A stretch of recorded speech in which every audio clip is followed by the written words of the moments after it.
आप सभी को मेरा नमस्कार। Devansh Hindi classes YouTube channel पर आपका हार्दिक अभिनंदन है, स्वागत है। देखिए, जिस तरह से आपकी क्लास हो रही है, जैसे जैसे समय मिल रहा है वैसे मैं आपके सामने उनको प्रस्तुत कर रहा हूँ। लेकिन आपको थोड़ा अच्छा लगे तो आप शेयर, लाइक, कमेंट और सब्सक्राइब जरूर कर दें। देखिए, अपना टॉपिक चल रहा था व्याकरण के अंतर्गत, जो क्या है पद के विहित के अंतर्गत आता है, और जो विकारी शब्द है, विकारी शब्द कौन से हैं? जिनमें परिवर्तन होता है, और परिवर्तन जिनमें होता है संज्ञा, सर्वनाम और विशेषण और क्रिया। तो इससे पहले मैंने संज्ञा, सर्वनाम और की वीडियो हैं जो आपको डाल दी है। आज उसका पदभेद का तीसरा पार्ट है, जिसको हम विशेषण कहते हैं। उसी के ऊपर अपन चर्चा करने वाले हैं। तो देखिए, इससे पहले मैंने जो वीडियो बनाई है उसमें विशेषण के ऊपर प्रकाश डाला है कि विशेषण क्या है, विशेषण की परिभाषा क्या है, विशेषण कहते किसे हैं, और विशेषण में क्या चीज़ आती है। विशेषण में विशेष भी होता है, प्रयुक्त विशेषण भी होता है और विशेषण भी होता है। विशेषण का मतलब क्या है? विशेषता से है, चाहे वो अच्छी हो चाहे बुरी हो, जिसमें किसी भी रंग रूप, जो संज्ञा सर्वनाम है उनके रंग रूप, अच्छाई बुराई, मोटा पतला, दुबला, काला गोरा, और जो भाव होते हैं वो सारी की सारी चीज़ें उनकी विशेषता बताने का जो काम करते हैं वो सारे के सारे विशेषण कहलाते हैं। समझ रहे हो आप? तो देखिए, अब मैंने आपको थोड़ा सा समय लगता है लिखने में, इसलिए एक साथ लिख के मैं एक साथ उनको प्रेजेंट कर रहा हूँ।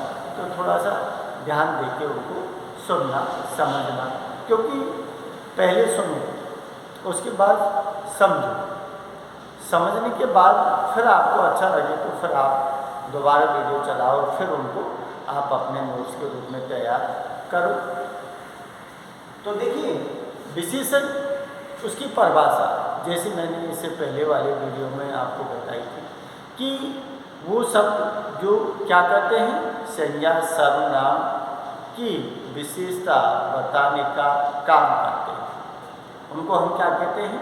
सर्वनाम कहते हैं। या कहें कि विशेषता को बताने वाले गुण क्या कहलाते हैं? विशेषण कहलाते हैं। सीधी बात है कि विशेषता के बताने वाले जो गुण हैं, विशेषता को बताने वाले जो गुण हैं वही तो विशेषण है।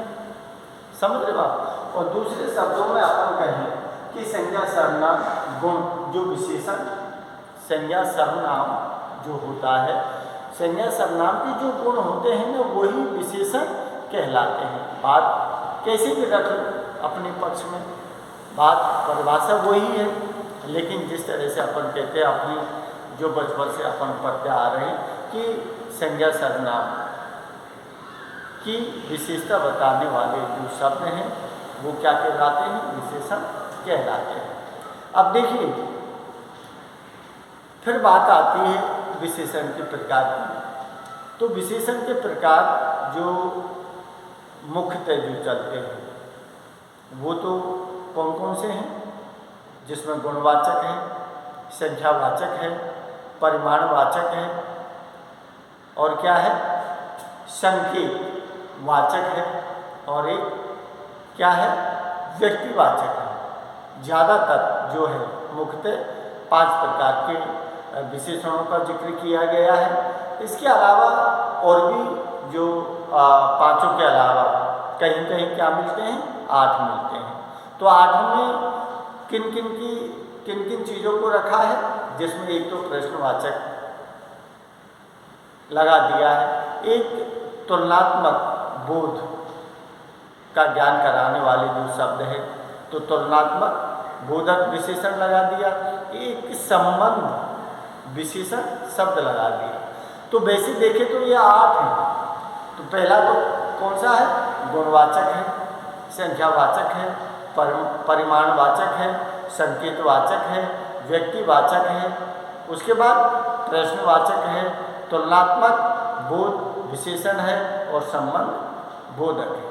तो ये 8 हैं। लेकिन आपको जो आपके लिए चलते हैं समझने, जो ज़्यादातर आते हैं आपके, वो मुख्यतः 5 प्रकार के ही माने गए हैं, जिनमें गुणवाचक है, संख्यावाचक है, परिमाणवाचक है, संकेतवाचक है और व्यक्तिवाचक है। ये ही आपको माने गए हैं। तो देखिए, जो ये परिभाषा है कि वो शब्द जो संज्ञा सर्वनाम की विशेषता बताते हैं, पहले मैं बात कर चुका हूँ, लेकिन फिर तो आपको दोहरा रहा हूँ कि वो शब्द जो संज्ञा सर्वनाम की विशेषता बताते हैं उन्हें हम क्या कहते हैं? विशेषण कहते हैं। अर्थात दूसरे शब्दों में क्या कहें? संज्ञा सर्वनाम का गुण। अरे संज्ञा सर्वनाम जो है उनका जो गुण है ना, वही विशेषता कहलाती है। अब जिसमें गुण भी होता है, जिसमें दोष भी होता है, अर्थात मनुष्य की अच्छाई बुराई दोनों ही विशेषता के अंतर्गत आती है। कहीं संख्या आती है, कहीं परिमाण आता है, तो कहीं रंग रूप की तो बात होती है, कहीं दुबला मोटा, पतला, ऊंचा नीचा, सुबह शाम दोपहर, इस तरह की जो विशेषण के रूप में जो संज्ञा सर्वनाम में दिखाई देते हैं ना, तो वहाँ क्या कहलाते हैं? विशेषण कहलाते हैं। तो देखिए, यहाँ मैंने आपको 5 लिखे हैं, जिनमें से चारों का इस बोर्ड में जिक्र कर रहा हूँ, फिर अगले वीडियो में मैं आपसे बात करूँगा। तो गुणवाचक विशेषण है, संख्यावाचक विशेषण है, परिमाणवाचक विशेषण है और संकेतवाचक, संकेतवाचक बोलो या फिर बोलो सार्वनामिक संकेतवाचक, क्योंकि इसमें संज्ञा सर्वनाम जो सर्वनाम होते हैं ना, जिसमें यह है वह है, इसको उसको आदि शब्द आते हैं, उनके माध्यम से संकेत किया जाता है, इसीलिए इसको सार्वनामिक विशेषण के नाम से भी जाना जाता है। सार्वनामिक बोलो या संकेतवाचक बोलो, बात एक ही है। और एक व्यक्तिवाचक है। व्यक्तिवाचक में व्यक्ति के साथ कुछ जो चीज़ें हैं उनको दिखाया जाता है, समझ, जो उससे जुड़ी हुई होती हैं। तो देखिए, अब यहाँ पहले मैं बात करता हूँ कि गुणवाचक विशेषण। गुणवाचक, तो देखिए गुणवाचक विशेषण में क्या है कि जिस शब्द से संज्ञा सर्वनाम, जिस शब्द से, ऐसा कोई शब्द है उस शब्द से संज्ञा सर्वनाम के गुण और दोष, जो संज्ञा है, जो सर्वनाम है, उसके गुण और दोषों का पता चलता है। जहाँ गुण और दोषों, जो ऐसे शब्द हैं जिनसे गुण और दोषों से का पता चलता है ना, वहाँ क्या कहलाता है? गुणवाचक विशेषण कहलाता है। तो जिस शब्द से संज्ञा सर्वनाम के गुण और दोषों का पता चलता है, वहाँ गुणवाचक विशेषण कहलाता है।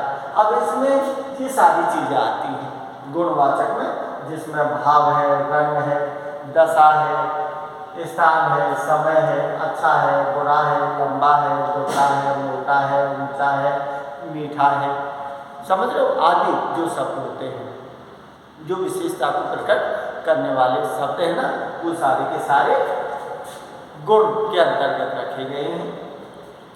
तो देखिए, अब जैसे इसमें लिखा है उदाहरण के रूप में कि ताजमहल बहुत सुंदर इमारत है। ताजमहल, अरे ताजमहल की विशेषता जो है कि ताजमहल बहुत सुंदर इमारत है। बहुत सुंदर, सुंदर है, अरे सुंदर तो सभी चीज़ें हैं, लेकिन वो बहुत अधिक सुंदर है, इसीलिए उसको दुनिया के 7 अजूबों में शामिल किया गया है। अगर सामान्य सुंदरता होती तो नहीं नाम होता। अरे जब अधिक सुंदरता होती है, जब भी तो मिस वर्ल्ड और मिस जो चुनी जाती हैं, तो क्वालिटी के ऊपर ही तो चुनी जाती है वो। तो ये क्या है कि ताजमहल बहुत सुंदर इमारत है, वो सुंदर इमारत की विशेषता है जो बहुत अधिक सुंदर है, तो इसमें उसको देखा गया है, क्योंकि व्यक्ति स्थान आदि का नाम क्या कहलाता है, संज्ञा है। तो ठीक है, ये संज्ञा का नाम है। ये ताजमहल क्या है, ये इमारत है जो संज्ञा के रूप में है और वो बहुत अत्यधिक सुंदर है। ठीक है, अब यहाँ लिखा है कि आलोक बहुत मोटा है, आलोक बहुत मोटा है, ऐसा मोटा नहीं लेकिन एक सामान्य है, और जो बच्चे हैं उन बच्चों से थोड़ा सा अलग है, इसीलिए क्या है कि हष्ट पुष्ट और वो तंदुरुस्त है, इसीलिए उसके लिए क्या लगा दिया, आलोक बहुत मोटा है। तो ये बहुत जो शब्द लगा है ये क्या कहलाता है, त्रिविशेषण। जो विशेषता की विशेषता बताता है उसको त्रिविशेषण कहते हैं। जो विशेषता से पहले उसका अच्छा बुरा, मोटा, पतला, दुबला, समझ लो, अधिक, बहुत शब्द जो लगते हैं वो त्रिविशेषण में लगते हैं। तो ताजमहल बहुत सुंदर इमारत है, आलोक बहुत मोटा है। तो ये शब्द क्या है कि ये उनके गुण और उनकी विशेषता को बताने वाले हैं। क्या है, जैसे देवांश की नीली शर्ट है, उसके शर्ट की विशेषता है कि देवांश की नीली शर्ट है, इसका मतलब है देवांश ने जो शर्ट पहन रखी है वो कैसी है, उसकी विशेषता है कि वो नीले रंग की शर्ट है। समझ लो आप। तो यहाँ अब देखिए, उसका मकान बहुत ऊंचा है, मकान सभी के हैं लेकिन उसका, अब उसका जो शब्द है वो किसी संज्ञा की ओर इशारा किया है। समझ रहे हो आप, इसका उसका जो शब्द है तो उसका मकान बहुत ऊंचा है, इसका मतलब और जो मकान है उनसे सामान्यतः ऊंचा है, ऊंचा होना ही उस मकान की क्या है, विशेषता है, इसीलिए वो उसके उस मकान के गुण, ऊंचा गुण को दिखाया है, इसीलिए उसका जिक्र किया गया है। तो ये आपका क्या है, गुणवाचक विशेषण है। जिस शब्द से संज्ञा सर्वनाम के गुण दोषों का पता चलता है वह गुणवाचक संज्ञा गुणवाचक विशेषण कहलाता है। और गुणवाचक में ये सारी चीजें हैं, भाव, रंग, दशा, स्थान, समय, अच्छा बुरा, लंबा दुबला, पतला, ऊंचा नीचा, मीठा सुबह श्याम, ये सारे के सारे शब्द इसके अंतर्गत आते हैं जो गुणों को प्रकट करते हैं।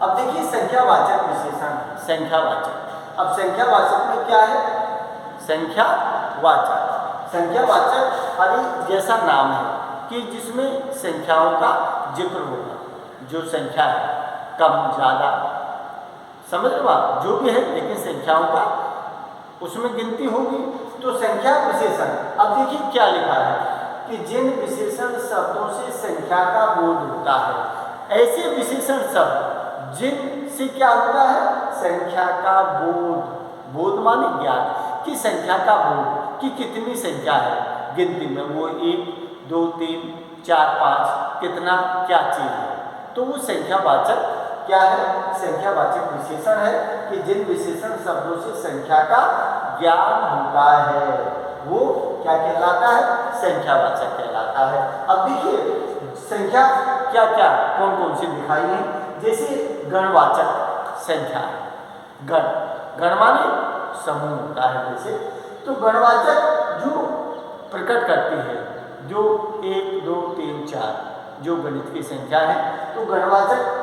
और आवृत्तिवाचक, आवृत्ति का मतलब होता है कि किसी शब्द का दोहराना, दोहराना, तिगना, चौगुना, पांचवा क्या दिया है, आवृत्ति, दोगुना, तिगना, दोहरा, तेहरा, पांचवा, सातवां, समझ लो।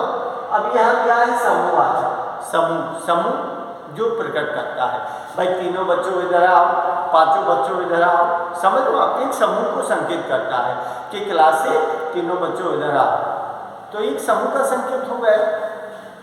समूह तीनों, पांचों, सातों, सातों, आठों, नौ, 10 बच्चे, तो इस तरह से समूह का बोध करता है। पूर्ण बोधक, पूर्ण बोधक का मतलब है कि जो संख्या पूर्ण दिखाई जाती है, 10 है, 100 है, 1000 है, लाख है, करोड़ है, समझ लो, ये क्या है, पूर्ण बोधक संख्या की ओर इशारा करते हैं।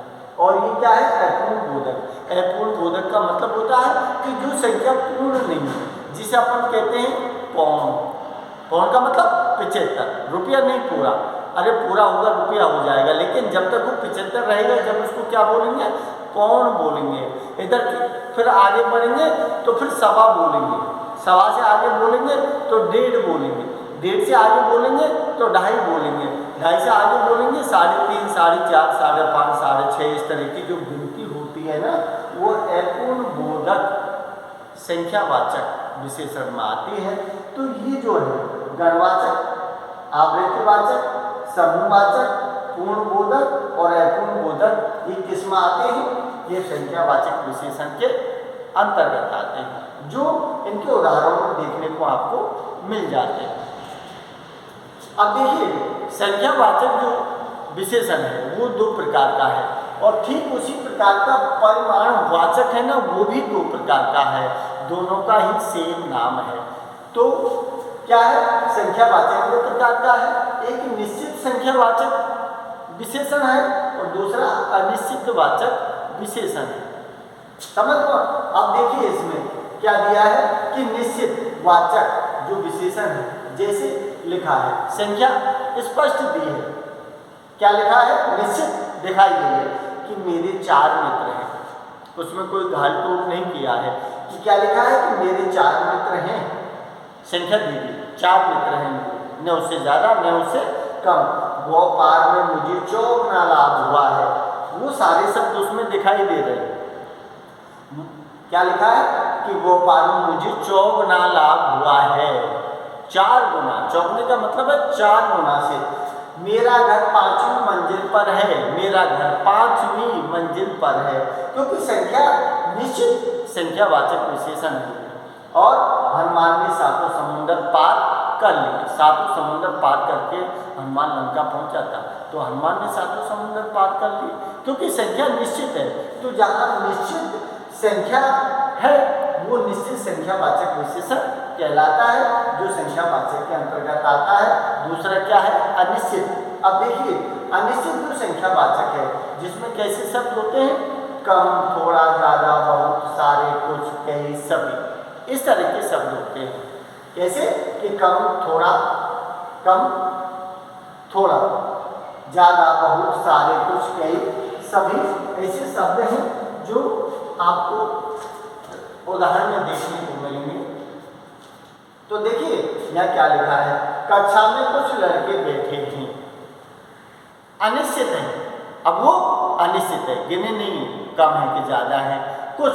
अब कुछ का मतलब थोड़ी संख्या में होंगे, संख्या नहीं, संख्या नहीं लिखी गई है, क्योंकि अनिश्चित क्या है, अनिश्चित। क्या दिया है कि कक्षा में कुछ लड़के बैठे हैं, कक्षा में कुछ लड़के बैठे हैं। क्या लिखा है, मेरे पास बहुत पैसा है, उसकी गिनती नहीं है। अब वो लाख है कि 2 लाख है, 5 लाख है, लेकिन उसने क्या लिखा है, मेरे पास बहुत पैसा है। क्या लिखा है, कल आंधी में कई पेड़, कई, कई का मतलब अब उसकी गिनती नहीं है, 1, 2, 4, 5, 6 कितने भी हो सकते हैं।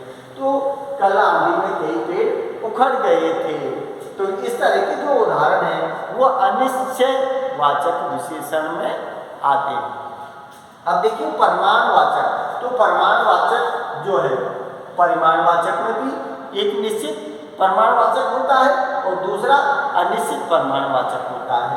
तो देखिए इसमें क्या दिया है कि जिस विशेषण से किसी वस्तु की नाप तोल का बोध होता है, जिस विशेषण से कोई वस्तु है और उस वस्तु जो है उसका किससे पता चलता है, कोई नाप तोल जो है उसका जो पता चलता है वो उसकी विशेषता बताती है। तो इसमें क्या दिया है कि जिस विशेषण से किसी वस्तु की नाप तोल, जिस विशेषण से किसी वस्तु की नाप तोल का पता चलता है कि ये कितनी है, कम है कि ज़्यादा है कि कितनी है, फिक्स है, उसमें क्या दिया है, नाप तोल परिमाण जो होता है वो नाप तोल का बोध जो होता है, जिसमें क्या है कि 5 kg। अब 5 kg कुछ भी हो सकता है, लेकिन फिक्स है, निश्चित है। क्या लिखा है कि 10 मीटर कपड़ा है, तो फिक्स है कि 10 मीटर कपड़ा है। क्या लिखा है, थोड़ी चाय, थोड़ी चाय। अब ये अनिश्चित परिणाम में आ गया, अनिश्चित। थोड़ी, थोड़ी का मतलब न ज़्यादा है न कम है, उसकी मात्रा को कुछ भी नहीं है कि कितनी ग्राम है, समझ लो आप। तो उसमें थोड़ी चाय और थोड़ा खाना, समझ लो।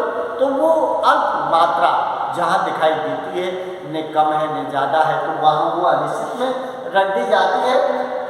तो देखिए यहाँ निश्चित परिमाण वाचक, यहाँ निश्चित परिमाण वाचक दिखाएं कि श्याम के खेत में 10 क्विंटल गेहूं हुए। यह निश्चित परिमाण है क्योंकि नाप तोल एकदम फिक्स है कि कितनी, क्या लिखा है, श्याम के खेत में 10 क्विंटल गेहूं हुए हैं, तो संख्या निश्चित कर दी, 10 क्विंटल श्याम के खेत में गेहूं हुए हैं। तो परिमाण क्या है, नाप तोल, इसका मतलब तोल हो गई है खेत के गेहूं की। तो क्या है, श्याम के खेत में 10 क्विंटल गेहूं हुए हैं। यहाँ क्या लिखा है, राम बाजार से 10 मीटर कपड़ा लाया। कपड़ा लाया, वो कितना लाया, 10 मीटर कपड़ा ला गया। तो निश्चित परिमाण, निश्चित नाप तोल के आधार पर निश्चित परिमाणवाचक विशेषण कहलाता है। दूसरा क्या है, अनिश्चित परिमाण वाचक है। तो अनिश्चित परिमाण वाचक में क्या है, घर में बहुत अनाज है, अनाज है बहुत, तोला नहीं, नाप तोल नहीं हुई है, ढेर पड़ा है। अब ढेर पड़ा है तो वो 5 क्विंटल हो सकता है, 10 क्विंटल होता है, और 15-20 भी हो सकता है, वो अनिश्चित है। तो यह क्या लिखा है, अनिश्चित परिमाण, परिमाण। अनिश्चित क्या है, परिमाण, अनिश्चित परिमाण।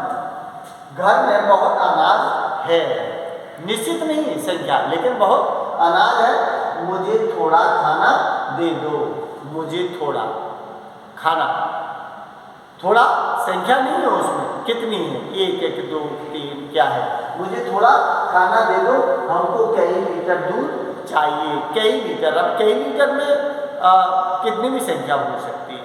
तो इस तरह के जो शब्द हैं कि जिसमें क्या है, बहुत है, थोड़ा है, कई है, ये शब्द हैं, ये अनिश्चित परिमाण वाचक विशेषण की ओर संकेत करते हैं जो उदाहरण में दिए गए। अब देखिए यहाँ जो दिया है अंत में संकेतवाचक। अब संकेतवाचक बोलो या सार्वनामिक बोलो।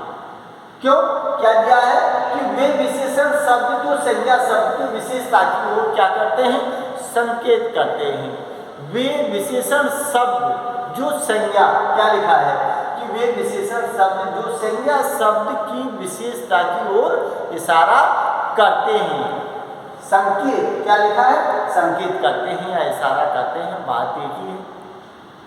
और इसमें वो शब्द आते हैं जो किसमें आते हैं, सर्वनाम में प्रयुक्त होने वाले शब्दों का प्रयोग इसमें किया जाता है, जैसे यह है, वह है, इसको, समझ रहे हो आप। तो यहाँ क्या दिया है, जैसे यहाँ क्या लिखा है, यहाँ लिखा है कि यह बहुत बुद्धिमान है, यह है। अब संज्ञा का नाम नहीं लिखा, अब यह है, कोई भी हो सकता है, राम, श्याम, गणेश, कोई भी XYZ, उसका नाम नहीं, वह है, यह है, उसका संकेत कर दिया कि यह बहुत बुद्धिमान है, वह व्यक्ति विभाग कुशल है। अब वह व्यक्ति कौन है, राम है कि श्याम है, घनश्याम है कि कौन है, वह व्यक्ति बहुत, क्या लिखा है, वह व्यक्ति विभाग कुशल है, समझ लो।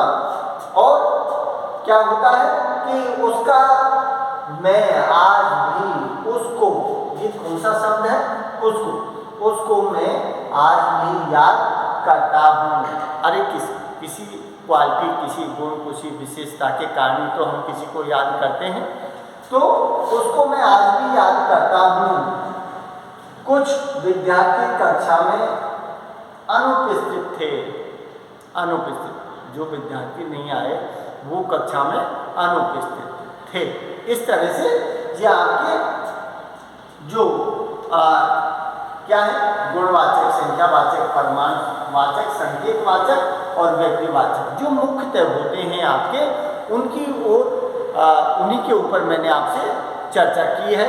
और दूसरा जो लास्ट दिया है आपके, तो देखिए इसमें जो दिया है 5वां कि विशेषण पद जो दिया है, कि वे विशेषण शब्द जो व्यक्तिवाचक संज्ञा से बनकर क्या करते हैं, वे विशेषण शब्द जो व्यक्तिवाचक संज्ञा से बनकर अन्य संज्ञा सर्वनाम की, अन्य संज्ञा सर्वनाम की क्या बताते हैं, विशेषता बताने का जो काम करते हैं वो क्या कहलाते हैं, वो व्यक्तिवाचक सर्वनाम कहलाता है। जिसमें उदाहरण उन्होंने लिखे हैं, जैसे दिया है कि बनारसी साड़ी है, जोधपुरी जूता है, कोटा का फेटा है। इस तरह के जो इशारा करने वाले शब्द हैं वो सारे के सारे जो लास्ट का है पांचवा आपका व्यक्तिवाचक सर्वनाम, उसमें उसको रखा जाता है। बाकी व्यक्तिवाचक सर्वनाम से में इस बोर्ड में नहीं आए थे, इसलिए व्यक्तिवाचक सर्वनाम और जो दिया है संबंधवाचक, प्रश्नवाचक और तुलनात्मक वो जो बोर्ड, उसके अलग से मैं वीडियो बना दूंगा। और आपको अच्छा लगा तो आप सब्सक्राइब जरूर कर देना। जय हिंद, जय भारत, सभी को राम राम।